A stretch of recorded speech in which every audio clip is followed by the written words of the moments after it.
Good afternoon, Bobcats. Today is Tuesday, February 13th, 2024, and I thought I would take this time to do a fireside chat as a complimentary piece to a newsletter that's going out today. Now, this newsletter does include information on WSAZ's Fired Up Friday, but it also includes some very important basic information about an alternate calendar structure that we're looking at for next year. It's called a blended learning calendar. And I know many of you are wondering, well, what does that mean and how is it different than this year? So let me just kind of start with what would be a traditional school year that we are all pretty familiar with from decades and decades.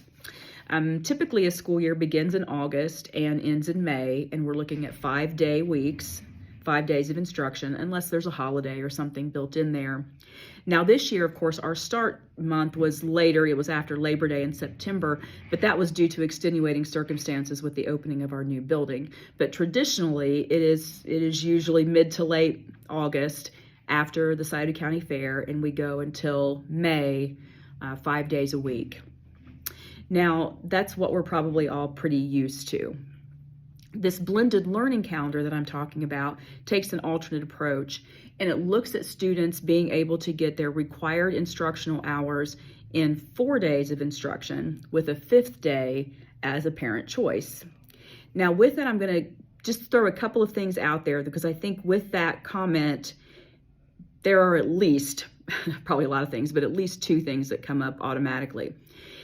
First of all, if we were to do this blended learning calendar with 4 days of on-site instruction and a 5th day of parent choice, I could see where parents might automatically assume that you might have to find childcare on that 5th day, and that is not the case. If your child stays home, which they're perfectly able to do, he or she would be home with no attendance requirement for green, meaning you do not have to log in, you do not have to do online or virtual lessons.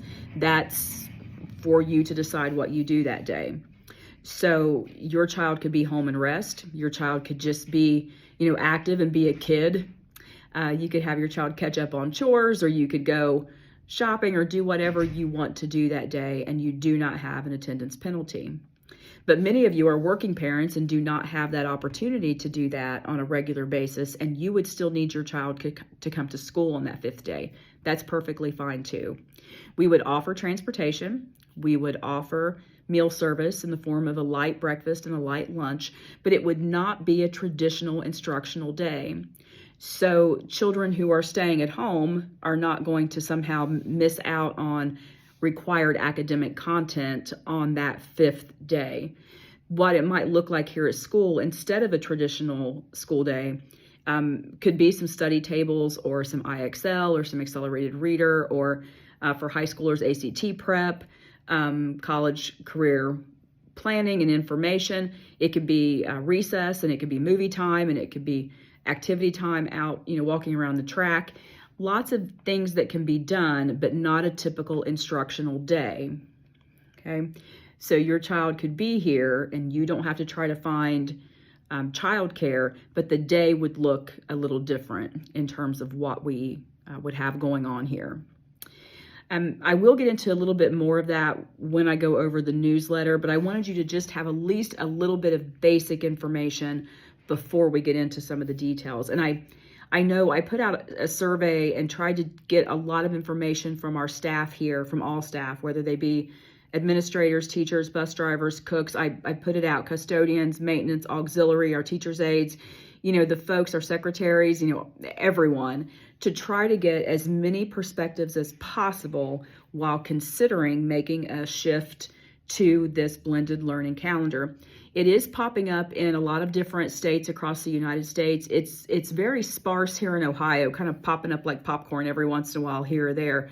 We would be, to the best of my knowledge, the first and only here in our area to do this and run it kind of like a pilot program. But it is gaining some popularity, and I'll get into some of the why when I go over the newsletter. But it was important, like I said, for at least take the opportunity to introduce you to what this might be before sending out a newsletter and just blasting you with it. And so I'm going to take this time to shut down now. And then when I bring the screen back up again, it's going to be showing a portion of the newsletter going out so that I can address the items that are on there and maybe just have some dialogue and offer any clarification that might be necessary. You may still have questions, of course, after this, and I'll tell you also about some opportunities to take part in that. But for now, you know I'm a talker, and it's been about 5 minutes, so I'm going to stop now and shift over to the next piece. Thanks, everyone, and go Bobcats. Hi, Bobcats. As we move into the next portion of this fireside chat, the purpose is to try to connect that introductory message to the newsletter that went out just a short time ago. This is an overview of what that newsletter looks like, and I'm going to zoom in, and I hope I don't make you, seasick, but zoom in here to the section that talks about the blended learning calendar. I'm not going to go through this verbatim because I did address a lot of this in that introductory message, but I would like you to take a look at that section that has the 8 bullet points and talks about the why this would be something we would consider in the first place. And you'll see on here it addresses everything from the quality of lessons in those 4 instructional days to having opportunities to combat stress and anxiety in our students and our staff. It also gives teachers and staff an opportunity to maximize that 5th day for themselves as well in terms of being able to take care of required meetings, trainings, prep, grading, progress books, updates, all of those kind of things that are time consuming and can often really bombard staff members and teachers in particular at home when they're trying to be with their family, but they're still trying to get caught up on work, and it can be really stressful. And this can help focus that time here at school on that 5th day to be able to maximize the communication between home and school and the quality of the lessons that go on those other 4 sacred instructional days. There's also information on here to show that there's research about a minor reduction in operational cost that tends to be about a 1 to 2% savings, which for a school budget like ours, that equals tens of thousands of dollars. That's hopefully a way that we can be a little more fiscally responsible. This also gives opportunities for us to have more strategic cleaning and maintenance opportunities on a schedule because our campus is growing and continues to grow, which means we have more things to upkeep. That gives us more opportunities for that. And it's also just an opportunity for us to have some built-in training and tutoring for students and staff if necessary. Now, some questions that come up: would I need to have childcare on the 5th day? No, I addressed that, I think, in the opening piece. That 5th day, there's no expectation that you have to somehow provide childcare. Now, you can if you choose to keep your kiddos at home. If they're of an age where they can be by themselves or be self-sufficient, that, of course, is up to you. But if you have a child young enough to need care, of course, you can have a play date or you can have a visit with grandma or grandpa, but not everybody has that opportunity because you have to work. If you're one of those folks, of course, you can send your kiddos here to school. We will offer transportation and we will offer a light breakfast and lunch just as usual. It just will be a different way of doing business that day. It won't be a traditional instructional day. We'll have some other things that they can do. Now, again, if we're able to get a 21st Century grant, which you'll see mentioned here in the context of that section, that's the old Bobcat Boost grant. If you've been around for a while, you might remember that 10 years of Bobcat Boost while I was elementary principal. That, of course, ran out, but we're reapplying for it and hopefully can expand it all the way through 12th grade this time with some grade level appropriate and developmentally appropriate opportunities for expansion. Now, if we get that grant, the 5th day programming can be really, really special. But even if we don't, we have other things that we can do with our kiddos. It's not a traditional instructional day, so we're not as worried about minutes of time for reading or math or all those kind of things, but we can offer some programming. Now, I did mention that with that, we do provide transportation and food service on the 5th day. This is not the old COVID schedule as we go down these bullet points. I think that's a really logical assumption that some folks could make, but it is not the old COVID schedule. I think we did the best we could with the information that we had and the materials that we had. I think we did as well as we could have, but we do not want to go back to that. So more specifically on this, on that 5th day, if you are a kiddo that stays home, there is no requirement for you to log on for attendance. There is no requirement for you to log on and do virtual lessons. It truly is a 5th day of doing whatever is best for you and your family. If you want to get a part-time job, go for it. If you want to do some volunteer hours, go for it. This is for you to make the most of that day. Now, I'm going to kind of take my screen on down here and focus on that table on the bottom. I mentioned a couple of things that we might offer during the day on that 5th day if kiddos come in, but you can see an example here. For elementary, we might have study tables, some accelerated reader, IXL. We might have some opportunities for band or music practice, some art. We can have a movie time. This is not an instructional day. So if we want to have a theme movie day, we can do that and have some time for that. We can have some exercise outside on the track, have some extended recess, and kids can kind of play and have a good time, hopefully. And then for the high school, some of the things are mimicked, but some are a little more specific to those needs. Things like study tables and IXL are the same. We could have music and band practice. We can have art. You can have your art clubs and athletics that go on during that time too. If you're in Quiz Bowl or you're in Beta or Key Club, you could have meetings on site to take care of some of that and not worry about losing instructional time on those other 4 days. You could have some athletic practice actually during that time, as long as your coach or assistant coach or whomever's with you is not a full-time staff member, because they have to be here, of course, at work doing their regular job. But if you are, for instance, I used actually Mrs. Knapp in an example today with staff members. Mrs. Knapp is a full-time teacher, and she's also the head varsity basketball, girls coach. Well, she could not hold a practice on that day, but her assistant coach, who is not a full-time employee, could. That example is duplicated across, many different sports and activities. But that's a possibility that you could have. That could also be conditioning and weightlifting as well. It wouldn't have to be a traditional practice. It could be some skills training or some conditioning offerings. So those are some things that you could have. Now I see that I kind of skipped down. I want to go back to some other schedules that could be really not impacted, to be perfectly honest. We would continue business as usual.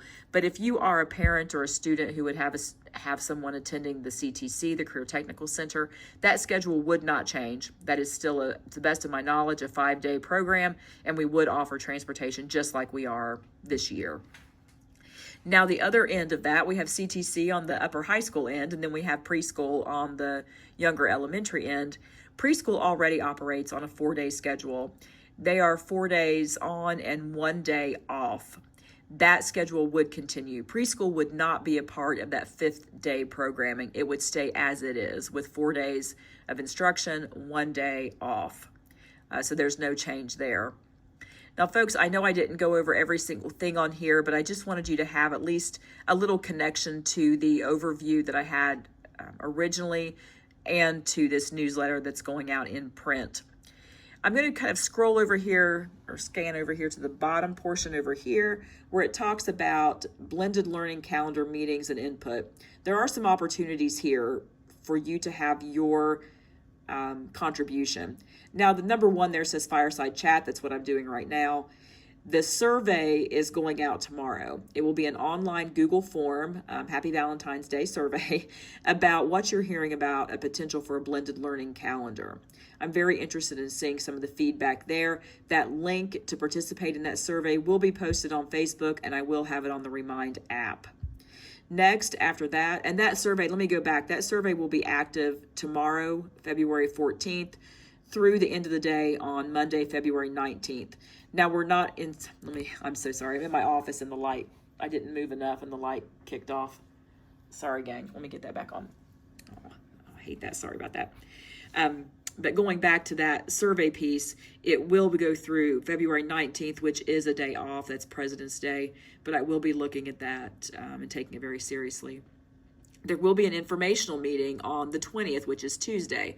That will be from 4:30 to 5:30 in the cafetorium. Now, for those of you who are Bobcat basketball fans, we do have a boys sectional tournament at New Boston that night at 8 o'clock, but this should not conflict with that. We can have a meeting and hopefully a good discussion and not conflict with that. And because there is that evening ball game, the regular February board meeting date and time or date has been changed. That will be on Wednesday, the 21st. You can see here on number 4, it says public forum. During the regular Board of Education meeting on Wednesday, February 21st, I'm going to get some more information out as reminders to that. We will have an opportunity for some public comment. And then after we've had some time to get some information here, we'll meet with as a calendar committee and try to decide whether to move forward with this or not.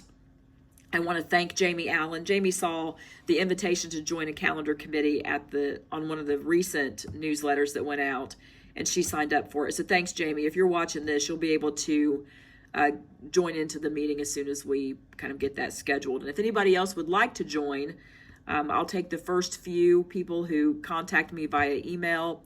That's jarmstrong@greenbobcats.org, and I'll be looking for those folks who would like to be a part of this.